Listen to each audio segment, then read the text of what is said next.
A second, yeah. Today's subject is gonna be interesting. Now we're gonna talk about building a relationship with yourself. Um, and what else are we gonna talk about? We're gonna talk about. Oh wait, why does it say I'm playing Call of Duty? Hold on, let me switch that to just chatting real quick. Bro, I should have did all this before stream. I'm like top 5 worst streamers all time. Um, all right, let's just talk about the very basics of self improvement. Let me cut this music down. Let's talk about the very basics of self improvement, right? And with that, we do have to talk about building a relationship with yourself. So, how do you build a relationship with yourself? So, let's first talk about what happens when you don't build a relationship for yourself, right? What happens when you don't build a relationship with yourself is you rely on the connection of others. You rely on the connection of others, right? What do I mean by that? So let's say you have no like real genuine, I don't want to say love. I'd say you don't have real genuine connection with yourself. So every one of your decisions that you make in life is going to be revolved around other people's perceptions of you and how other people would like to see you, or what you need to do to impress these people, or to make these people look at you like you are somebody, right? And with that, which is kind of sad, because it's really the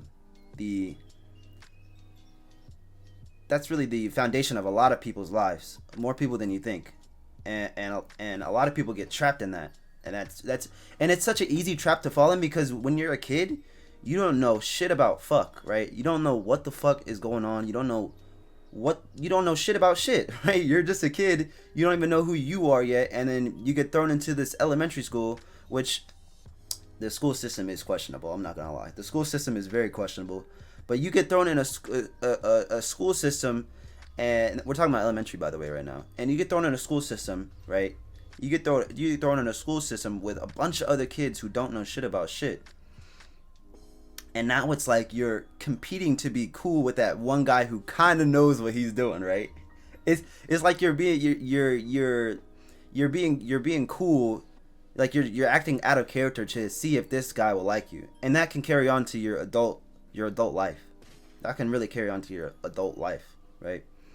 Um, and that's bad. And that for me, that was like a big part of my life. This is why I'm talking about it, because like I have experience in this. This is for and it carried on all throughout high school. Even I would say the last 2 years of high school, I was very much I was very much a reflection of what my friends thought were cool. Let me say that again. In my high school, all the way up from I say, well, I can't remember anything before third grade. So I say from third grade to about 11th to 12th grade, I was a reflection of what I thought was cool to my friends, bro. Of what I thought was cool to my friends. I would even take that a step further and say that I even carried that on to my adult life. I joined the military when I was 18. Not 18. When I was, I think, just 18, about to be 19, or 19, about to be 20. I don't know. I joined the military there, and I would say that's neither here nor there. But I would say a large amount of my childhood was spent trying to be a reflection of what other people thought, and not just regular people, or not just regular friends. Even my parents. I think that's why there was so much conflict with me and my parents, right? Because bro, I was a badass kid. I'm not gonna lie. I was a badass kid. But it was always let me act this way so my parents are cool with me, but I actually know who I really am. I think that's why there was so much conflict when I was a child growing up. I've always acted a certain way to like, oh, okay, I'm cool in your book. Uh, this is just at the house. This is when I'm at school. School is a completely different story. But at the house, when it was coming to my parents, oh, let me act this way. I'm acting this way so that we're cool. I don't want to push any buttons. I don't want to say anything out of line. I don't want to say how I really feel, so that you can feel good about me. But in reality, I have we're we're not even on the same, like, they're playing soccer. I'm playing football. I'm like we're on two different timelines right now, and I think that can be very it causes like if you take that into your adulthood, I think it causes like for a long time I thought I had personality disorder because like I don't know who to be. I don't know who to be for someone. It was just hard for me to grow. You know what I'm saying? It was hard for me to grow out of that because I don't know who to be around certain people. Here, let me. I'm trying to figure out the words to say this.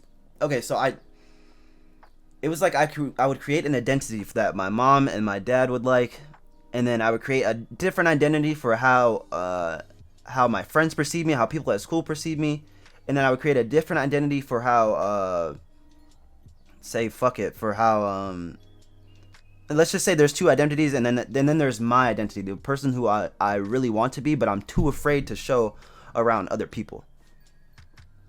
There's three different identities at play here, all because in the very beginning, in the elementary school to high school, there's three different personalities here because I chose the route of a coward, really. But like I'm a fucking child. Well, I mean, I don't want to like not be accountable for my actions. Like, yes, I did choose the route of picking different personalities. And I don't want to just blame that on elementary schools because I'm sure like there's a lot of people in elementary to high school that are just completely themselves. With kudos to you, but for me, I was three different people in one person. Right? I was acting. I was very much an actor to be accepted by these people. And bro, I'm telling you, I was popular. I wouldn't say I was the most popular, but I was popular as fuck in high school because I did this.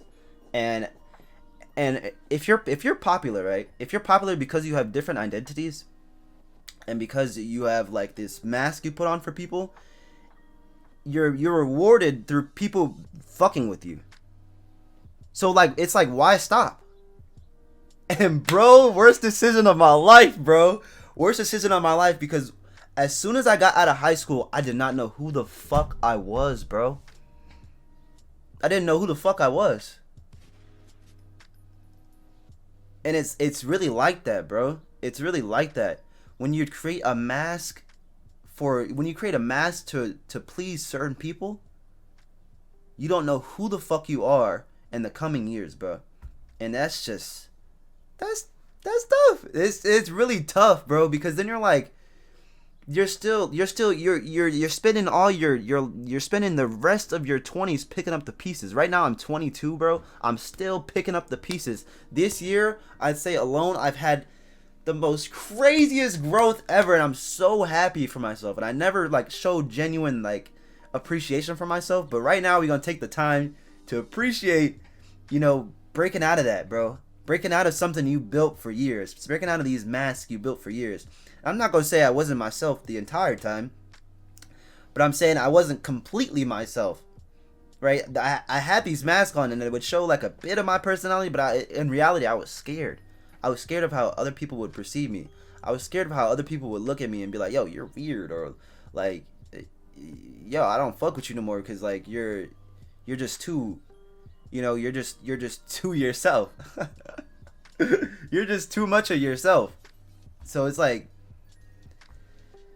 man, all that to just be like broken in my 20s, bro. And it really is just about picking up all the pieces and just taking a good look of everything you've done. Just taking full accountability that where you're at in your life, no matter where you're at, is completely your fault. It's completely your fault. Whether it rooted from, like I said, elementary, whether it rooted from beginning, whether it rooted from anywhere, it's completely. No, I don't want to say that. I don't want to say that because that's not being genuine to where everybody else is at in life. But I will say this: where you're at in life may not be your fault, but it is your responsibility to pick up those pieces, bro. I will say that though, you do have a responsibility in life to pick up the pieces and become the person who you want to be. I will say that. Hold on, let me check something real quick. Dude, we cooking right now, chat. We cooking right now. We cooking right now. We cooking right now. We are cooking right now. But yeah, I will say that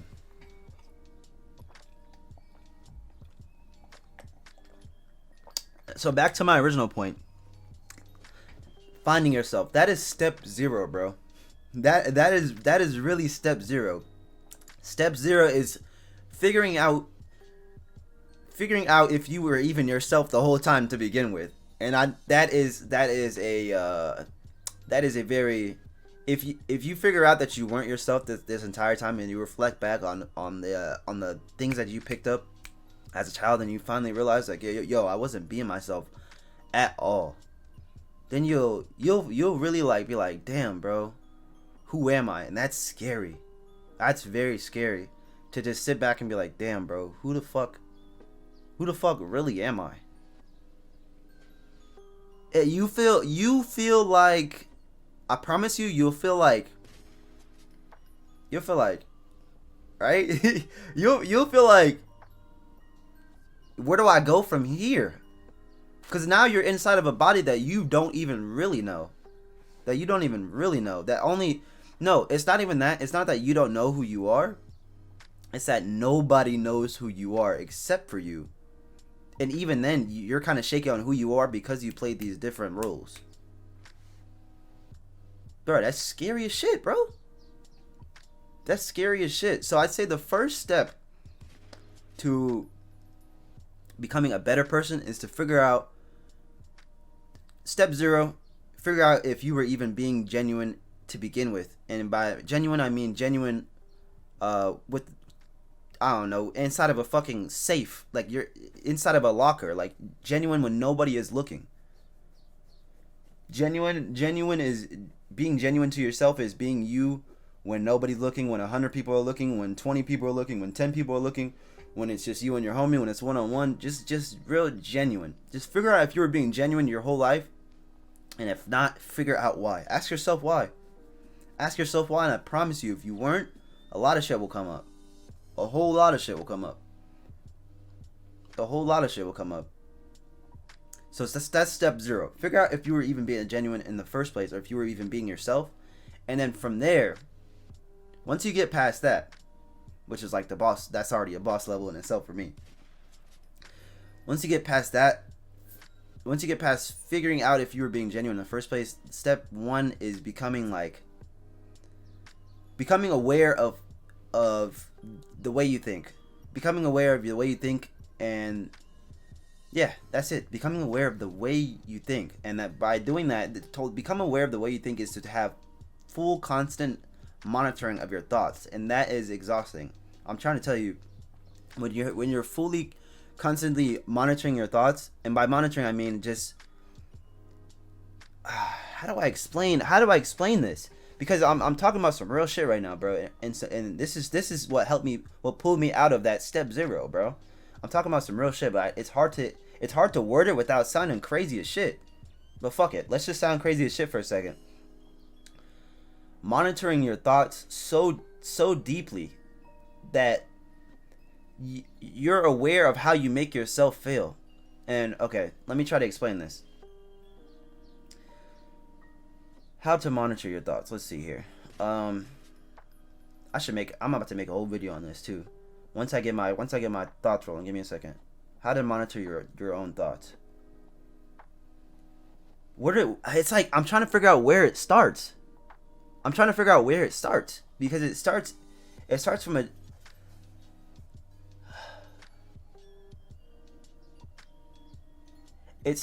a place of peace. I would say that. It starts from a place of peace. If you are under constant anxiety, under constant depression, or you're under constant chat, I just figured it out. That's why I'm smiling. I just figured that shit out. I don't know why this word didn't pop up before. But I just figured it out right now. Okay, look, I'm about to cook.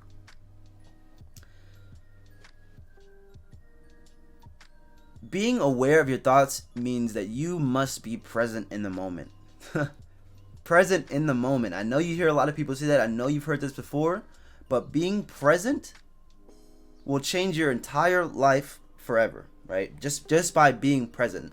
And by being present, I mean not worrying about the past, not worrying about the future, not worrying about what your auntie's doing, not worrying about your mom's doing, not worrying about just be in the moment right now. I wouldn't be able to stream right now if I wasn't present. Me 2 years ago would not be even streaming right now. Well, I was streaming right now, but I wasn't present.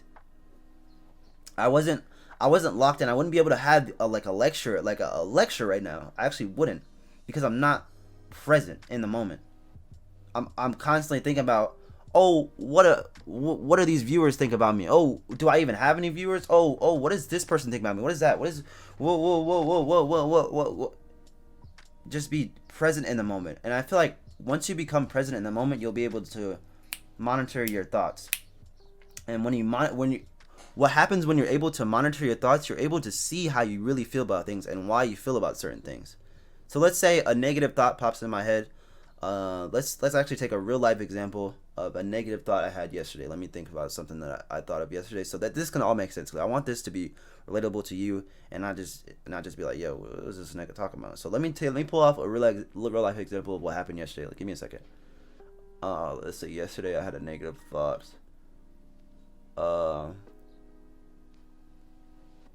Okay. Yesterday I was at work, right? Yesterday I was at work, and I had a thought to myself. I was like, yo, I'm going in a loop.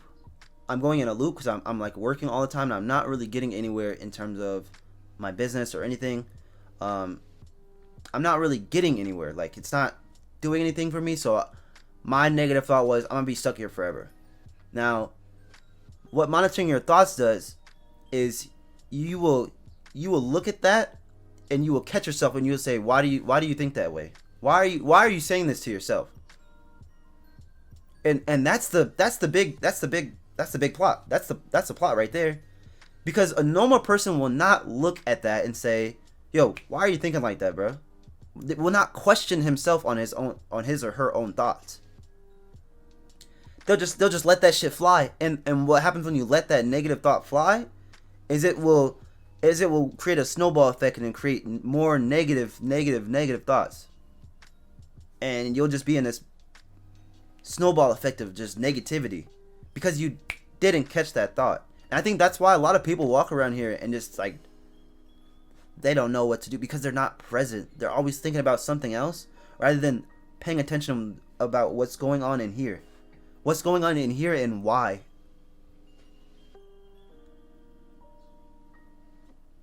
That's the biggest thing for a lot of people. And I feel like once you master that, once you just gain the ability to, you are set for a beautiful life. And by beautiful, I also mean beautiful is also the cousin of ugly, right? So you'll have to look at yourself in a way. I promise you, I be getting excited about this because it's like, it's helped me figure out who I am, and it helped me figure out why people are the way they are. It helped me figure out a lot. A lot of people aren't present. They don't question themselves. They don't. What's going on, Mom? Are you recording? Yes. You can still come in and get ready. You do have to leave in a second. Hello, babe. Okay. Anyways, where was I at? Right. A lot of people don't question themselves. They don't question why they thought this negative thought. They don't even question why they thought this positive thought. They don't question anything. They just let shit ride. And I'm telling you, there's thoughts in your head that are not good for you. There's thoughts in your head that are good for you, and there's thoughts in your head that just like don't even make sense. And I'm telling you, once you get that thing in your head that's like, why is that? Why is this? What's going on here? What can we do to improve this? Let me dive deep more into this. Once you get that, like, it's like it's what I call a spiritual, being spiritually connected. That's what I call it. That's what my mom calls it. But once you get that like supercomputer in your head and you're like starting to connect all the pieces. Hey, why are you thinking like that? Why are you thinking so negative? Hey, what caused that negative thought? And once you start really digging deep in you start to really understand yourself on a different scale, than just, oh, I like this because it tastes good, or I like this because it makes me feel good. No, you'll start to understand why it makes you feel good. You'll start to understand why it makes you feel bad. And I think that is fucking beautiful. I think that is beautiful as shit, bro. But that's my rant for the day. I'm gonna stop ranting. We're gonna get right into some reactions because I do have to go. And like, oh my god, it's 12:48 and I have to leave by. I have to start getting ready at like 1:30. So we really got like a 50 minutes to like react to some shit. But yeah, that's my take on like the whole subject that I think was just figuring you out. And I think step 0 to figuring you out is understanding if you were being genuine to yourself in the first place, or were you just being a reflection of what you wanted others to see you as, of were you just being a reflection of other people's acceptance. I don't know if that made sense. I don't think I said that right, but fuck it. Fuck it, we ball. Fuck it, we ball. Fuck it, we ball. But yeah, I have some reactions that we're gonna get into. Let's go ahead and get into that. Let me cut off this music.